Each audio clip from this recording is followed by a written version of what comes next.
أعوذ بالله من الشيطان الرجيم بسم الله الرحمن الرحيم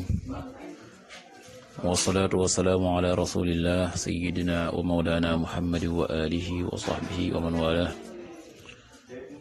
السلام عليكم ورحمة الله وبركاته bokki ñoo ngi leen di nuyu di leen ziyaara di leen balu xaq te di leen bal xaq di leen ñaanal jàmm waaye itam di sàkku ci ngeen ñaanal nu ko di ñaanit borom bi tabaaraka wa taala mu defal nu tawfiq boo nit defal ndimbal bokki nu dikkaat ak yéen ci xadis bis bi mu di xadis yawmi comme ni na ko baaxoo di ànd ak yéen bis bu jot seen mbokk Cheikh Mbaye Seck di ko ànd ak yéen عن البراء بن عازب رضي الله عنهما عن النبي صلى الله عليه وسلم قال الخالة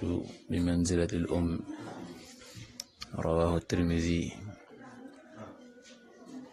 براء بن عازب yàlla na yàlla dool leen gërëm ñoom ñaar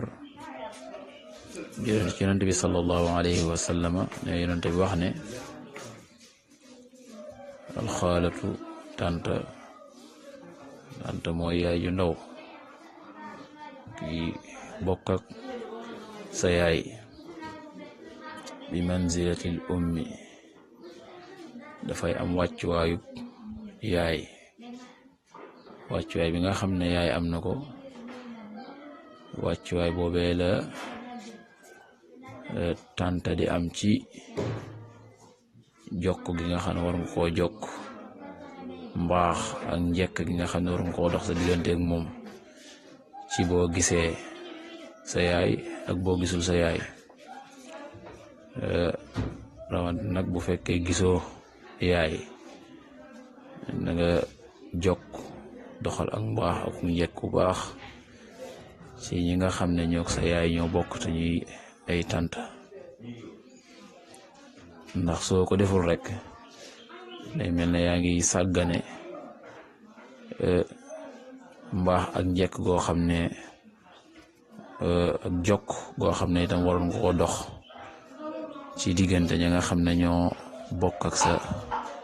wayjur bu jigéen kon daal bokk nañu bàyyi xel ne alxaalatu bi manzilatil ummi nañu wàccee tant yi seeni wàccuwaay di leen jokk di doxal ak mbaax ak rafetal jëme ci ñoom yal na Yàlla defal tawfiq defal ndimbal in uridu al islam mastata'tu ma tawfiqi illa billah wassalaamu alaykum wa rahmatullahi wa barakatuh